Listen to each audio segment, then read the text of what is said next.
नमस्कार दोस्तों, स्वागत करते हैं आपका हमारे चैनल में। तो दोस्तों, धार्मिक और आध्यात्मिक कहानियां सुनने के लिए हमारे चैनल को जरूर सब्सक्राइब करें। आज की कहानी का नाम है भावना के भूखे श्रीनाथ जी। जय श्री जगन्नाथपुरी जी की। यह अद्भुत कथा रघु केवट नामक भक्त की है, जो जगन्नाथपुरी के नजदीक एक छोटे से गांव में रहता था। वह भगवान का सच्चा भक्त था, पर कर्मों के अनुसार व्यक्ति को जो कार्य करना पड़ता है, व्यक्ति उसे छोड़ नहीं पाता। पर केवट होने के नाते उसके पास नाव नहीं थी। अपने परिवार को चलाने के लिए वह मछलियों को मारकर मछली का व्यापार करता था। यह कार्य करते समय भी उसके मन में बड़ी गलानी होती थी। वह सोचता था, अपने पेट पालने के लिए मुझे जीवों की हत्या करनी पड़ रही है। इस प्रकार कभी तड़पती मछलियों को देखकर उसके मन में यह प्रश्न उठता कि मुझे उन पर दया करनी चाहिए। वह उनका त्याग कर समुद्र में छोड़ देता था। जब वह घर लौटकर आता, तब उसकी माता और उसकी पत्नी उसे दुत्कारती थी। उसे कहते कि घर पर कुछ खाने के लिए नहीं है और तुम मछलियां भी पकड़ कर नहीं लाते हो, तो कोई और व्यवसाय कर लो, घर का कार्य चल सके। पर रघु केवट की बात सुनकर चुप हो जाता था। एक दिन परिवार को 3-4 दिन तक कुछ भी खाने के लिए नहीं मिला। रघु केवट ने बड़ा प्रयास किया, कहीं से कोई धन मिल जाए तो मुझे वह पाप ना करना पड़े। लेकिन परमात्मा की लीला बहुत ही अद्भुत है। वह अपने भक्तों की बार बार परीक्षाएं लेते हैं। 4 दिन तक जब घर में खाने के लिए कुछ भी नहीं था, तो माता जी ने और पत्नी ने उसे डांटते हुए कहा कि जो पूर्वजों का कार्य है वही करो, अपना दिमाग मत चलाओ। अब उनकी दुत्कार सुनकर रघु केवट समुद्र के किनारे आ गया। किनारे आकर उसने जाल जब पानी में डाला तो उसकी आंखों में आंसू थे। परमात्मा को पुकार कर बार बार कह रहा था कि हे प्रभु, क्या सारा जीवन यही कार्य करना है? मुझे इस प्रकार जीव हत्या नहीं करनी है। अब क्या किया जाए? इस प्रकार बोलते हुए उसने समुद्र में जैसे ही जाल डाल दिया, आज उस जाल में एक लाल मछली फंस गई। उस लाल मछली को देखते ही केवट को उस पर दया आ गई। पर फिर परमात्मा को निहारते हुए कहने लगा, प्रभु, अब जैसी आपकी इच्छा है वैसा ही कार्य होगा। रघु केवट ने जाल खोलकर उस लाल मछली को बाहर निकाला। अपने दोनों हाथों से जैसे ही लाल मछली को फाड़ने ही वाला था, तभी लाल मछली के मुख से एक आवाज आई, हे नारायण, मेरी रक्षा करो, हे नारायण, मेरी रक्षा करो।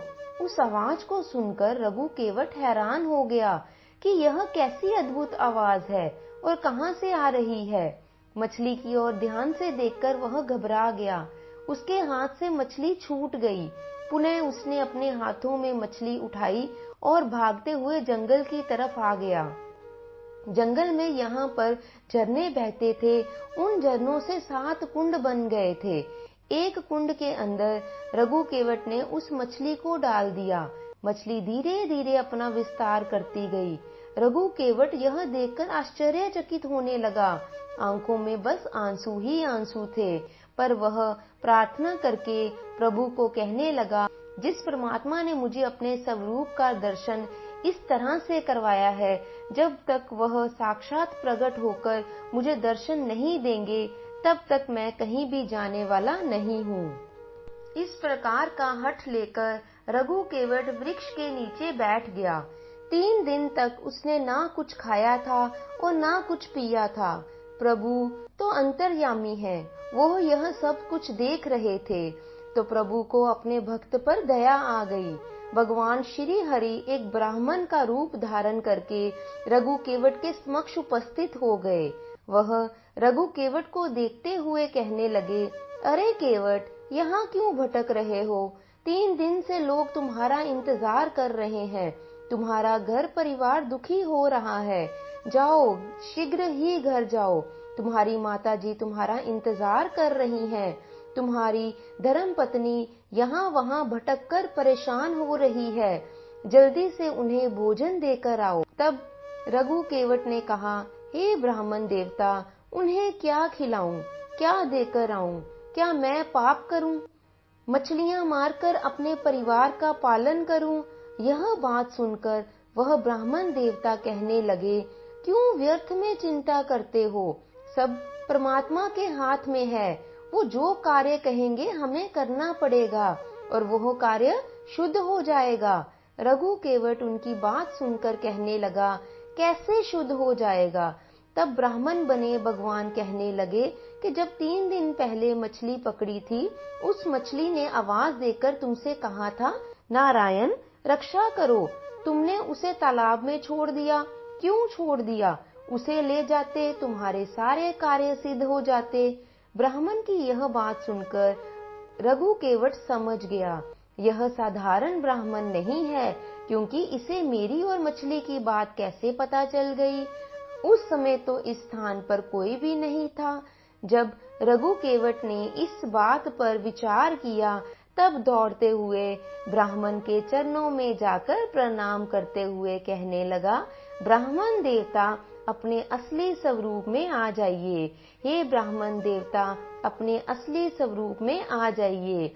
ऐसा कहकर बार बार रघु की प्रार्थना को सुनकर भगवान चतुर्भुज रूप में वहां पर रघु के सामने प्रकट हो गए। भगवान का दर्शन कर रघु केवट कृतार्थ हो गया। धन्य हो जगन्नाथपुरी जी की। तो कहने लगा, मैं धन्य हो गया प्रभु, आपकी कृपा से मैं धन्य हो गया। भगवान ने उसके मस्तक पर हाथ फेरते हुए कहा, बताओ रघु, तुम्हें क्या चाहिए? रघु केवट कहने लगा, प्रभु आपके दर्शन हो गए, अब मुझे जीवन में और क्या चाहिए? मुझे किसी भी चीज की आवश्यकता नहीं है। आप केवल मुझे अपना आशीर्वाद दे दीजिए। अंत समय तक मेरा मन आपके श्री चरणों में लगा रहे। जब तक मेरे प्राण निकले तब तक आपका नाम ही मेरे मुख से निकले। और प्रभु ने कहा, जो चाहते हो वही होगा भक्त, पर अभी तुम अपनी माता और पत्नी की संभाल करो, यह तुम्हारा धर्म है। ऐसा कह परमात्मा वहां से अंतर्ध्यान हो गए। रघु केवट अपने घर लौट आया। घर लौटते ही गांव वालों ने उसे बहुत ही बुरा भला कहा, पर वह शांत रहा। उसका मन बहुत ही प्रसन्न था, क्योंकि उसे अपनी तपस्या का फल मिल चुका था। प्रभु के दर्शन उसे प्राप्त हो चुके थे। वह अपने घर पहुंचा। घर पहुंचकर उसने अपनी माता को प्रणाम किया। प्रणाम कर जैसे ही पत्नी से मिलने गया, पत्नी ने कहा, प्रभु सब अच्छा करते हैं। मुझे लगता था तुम ही घर की संभाल करते हो, पर 3 दिन जब तुम घर पर नहीं थे, हम बहुत ही भूखे थे। पता नहीं किसकी आज्ञा से यहाँ का जिम्मेदार हमारे घर भोजन पहुँचा कर गया। 3 दिन से वो हमारे घर रोज भोजन देकर जाता है। हमारे घर में किसी प्रकार की कोई कमी नहीं आई है। उसी के अनुसार ही हमारा घर चल रहा था। बच्चे भी प्रसन्न थे। यह बात सुनकर रघु केवट प्रभु को मन ही मन में धन्यवाद कहने लगा कि हे प्रभु, मुझे तो लगता था मैं ही घर पालता हूँ, पर हे हरि, यह संसार तो आप ही चलाने वाले हैं।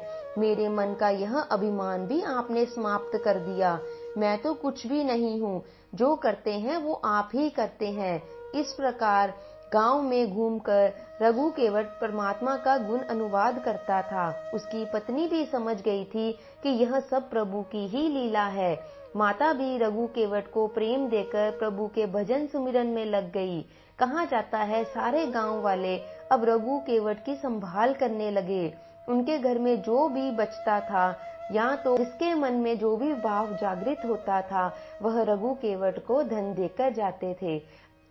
जीवन में सच्चाई आने पर जब व्यक्ति जो कुछ भी बोलता है वह सच हो जाता है। अब रघु केवट गांव में जो भी कहता, वह सब कुछ वैसा का वैसा ही होता। लोगों का उसमें विश्वास बढ़ने लगा। कहने लगे कि ये तो प्रभु का सच्चा भक्त है, जो बोल देता है वही हो जाता है। बहुत बीमार लोग अपने बच्चे को जब केवट के पास लेकर आते और कहते, हमारे बालक पर दया करो, यह बहुत समय से बीमार है, तो रघु केवट उनको जब हाथ लगाता तो वो बीमार ठीक हो जाते।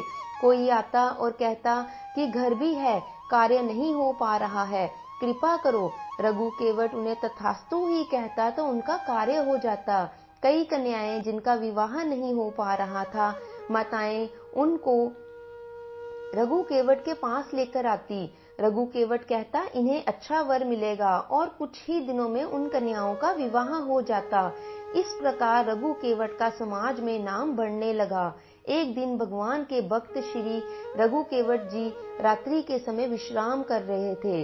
रात्रि को उनको स्वप्न में ऐसा प्रतीत हुआ कि भगवान जगन्नाथ स्वयं प्रकट हो गए हैं और कह रहे हैं कि हे रघु, मेरे लिए भोजन तैयार करो, कल प्रातः काल मैं आपके पास भोजन करने आऊंगा। भगवान की यह वाणी सुनकर रघु केवट ने अपनी पत्नी को उठाकर कहा कि कल प्रातःकाल भगवान हमारे घर भोजन करने आएंगे। उनकी धर्म पत्नी ने कहा, यह कैसे हो सकता है, जगन्नाथपुरी मंदिर तो बहुत ही दूर है, वहां से चलकर भगवान कैसे आ सकते हैं। तब रघु केवट ने कहा, तुमसे जो कहा गया है वही करो, भगवान ने कहा है तो वो अवश्य आएंगे और पक्का आएंगे। धर्म पत्नी ने प्रातः काल उठकर भोजन बनाने की तैयारी शुरू कर दी। भोजन बनकर तैयार हो गया और वहां जगन्नाथपुरी मंदिर में भोग का समय हो गया। ब्राह्मण लोग भोग बनाकर प्रभु के समक्ष रखने लगे। पर आज तो अद्भुत हो गया, जैसे ही भोग रखा गया दरवाजा बंद किया गया, पर भगवान की मूर्ति ने किसी भी प्रकार का कोई भी भोग ग्रहण नहीं किया।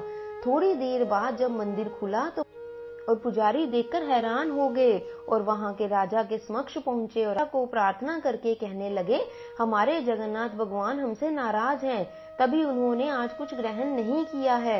यह बात सुनकर जगन्नाथपुरी के राजा भगवान के मंदिर में पहुंचकर प्रणाम करके कहने लगे, हे नाथ, अगर मुझसे कोई भूल हो गई है तो उसके लिए मुझे क्षमा करो और भोजन ग्रहण करो, आप हम सब पर दया करो। इस प्रकार रोते रोते राजा को वहीं पर निद्रा आ गई। निद्रा में भगवान ने आदेश देते हुए कहा, हे राजन, तुम्हारा कोई भी अपराध नहीं है, तुम चिंता ना करो। इस समय मैं मंदिर में उपस्थित ही नहीं हूँ, जब तक मैं हूँ ही नहीं तब मैं भोग कैसे कर सकता हूँ। जय हो मेरे जगन्नाथपुरी भगवान जी की। जब राजा ने पूछा, महाराज इस समय आप कहाँ पर हैं, तब भगवान श्री जगन्नाथ जी ने कहा, मैं यहाँ से 10 कोस दूर पिपली चिट्टी गांव में हूँ, वहां पर भक्त रघु ने मेरे भोजन की व्यवस्था की हुई है, आज मैं उनके हाथ से ही भोजन स्वीकार कर रहा हूँ। जब भक्त राजा ने यह बात सुनी तो उसकी नींद खुल गई। वह जल्दी से उठा पर अपने सैनिकों के साथ पिपल चिट्टी गांव पहुंचा तो पिपल चिट्टी में राजा को देखकर सारे गांव वाले हैरान हो गए। राजा रोते हुए पूछने लगा, भक्त रघु का घर कहाँ है, भक्त रघु का घर कहाँ है, मुझे वहां जाना है। किसी ने उसी भक्त रघु केवट का घर बता दिया। अब भक्त रघु केवट के घर पहुंचकर राजा ने जब दरवाजा खटखटाया तो किसी ने खोला ही नहीं। पुनः यही प्रयास किया तो दरवाजा तब भी नहीं खुला। अब राजा ने बड़ी कड़ी मेहनत की और दरवाजे को धक्का लगा दिया। जैसे ही धक्का किया दरवाजा खुला, अंदर जाकर देखा तो राजा हैरान हो गया। एक स्थान पर रघु केवट बैठे हैं, उनके नजदीक उनकी धर्मपत्नी और उनके समीप ही रघु केवट की माता जी बैठी हुई हैं। रघु ने ग्रास उठा रखा है। ग्रास उठाकर ऐसा प्रतीत हुआ कि वह किसी को खिला रहे हैं, पर राजा को ऐसा कोई भी वहां पर दिखाई नहीं दिया कि जिसे रघु खिला रहा हो। रघु केवट को देखते हुए राजा पूछने लगे, तुम किन्हें भोजन करा रहे हो? रघु केवट ने कहा, मैं अपने प्रभु को भोजन खिला रहा हूँ। अब यह बात सुनकर राजा को बड़ी जोर से रोना आ गया। वह भगवान को प्रार्थना कर कहने लगे, हे नाथ, क्या मैं इतना पापी हूँ? इन लोगों को आप स्वयं दर्शन दे रहे हो, पर मुझे आपके दर्शन आज तक प्राप्त नहीं हो पा रहे हैं। क्या मैंने कोई अपराध किया है? भगवान ने कहा, राजन, ये कोई अपराध नहीं है, केवट का मेरे प्रति प्रेम है और तुम तो जानते ही हो कि मैं प्रेम और भावना का भूखा हूँ। इसके प्रेम के वशीभूत होकर ही मैं इतनी दूर इसके हाथ से भोजन खाने आया हूँ। तब राजा ने प्रार्थना करके कहा कि प्रभु मुझे भी अपने दर्शन दीजिए। तब राजा की इस प्रार्थना को सुनकर प्रभु ने कहा कि वो राजा को भी दर्शन देंगे। अब उस स्थान पर 4 लोगों को भगवान के दर्शन प्राप्त हो रहे थे। जब राजा दर्शन करके प्रसन्न हो गया, तब भगवान ने आदेश देते हुए कहा, हे राजन, तुम रघु केवट, उनकी माता और उनकी धर्म पत्नी को लेकर जगन्नाथपुरी चले जाओ और वहां पर उनका एक निवास बना दो। वहीं पर उनके रहने और भोजन की व्यवस्था करो। भगवान का आदेश मानकर राजा रघु केवट को अपने साथ जगन्नाथपुरी लेकर आ गए। अब तो जगन्नाथपुरी में रहकर ही रघु केवट प्रभु की भक्ति करने लग पड़ता है। कहा जाता है कि जब भी भगवान की मन में इच्छा होती है, भगवान की मूर्ति मंदिर से गायब हो जाती है। राजा को जब वहां पर पता चलता है कि मूर्ति नहीं है, वो समझ जाते हैं कि भगवान अपने भक्तों के घर भोजन करने के लिए गए हैं। इस प्रकार की अनेक लीलाएं भगवान श्री जगन्नाथ जी ने रघु केवट के साथ की, क्योंकि जगन्नाथपुरी एक ऐसा साक्षात मंदिर है, यहाँ पर प्रभु स्वयं निकलकर घूमते हैं। कहा है कि अभी तक वहां पर ऐसी दिव्य लीलाएं हुई हैं जिनका वर्णन शब्दों में करना असंभव है। आज उसी मंदिर से भगवान स्वयं साक्षात प्रकट होकर भक्तों को प्रसन्न करने आए हैं। तो बोलो जगन्नाथपुरी धाम जी की जय हो। तो दोस्तों, आशा करते हैं आपको हमारी आज की यह कहानी अच्छी लगी होगी। भगवान जगन्नाथपुरी जी आप सब पर अपनी कृपा को बनाए रखें। कहानी अच्छी लगी है तो इसे लाइक और शेयर जरूर कीजिए, और यदि आप चैनल पर नए हैं तो हमें सब्सक्राइब भी करते जाएं। अगली बार एक और नई कहानी के साथ आपके समक्ष उपस्थित होंगे। कहानी को अंत तक सुनने और देखने के लिए आपका बहुत बहुत धन्यवाद।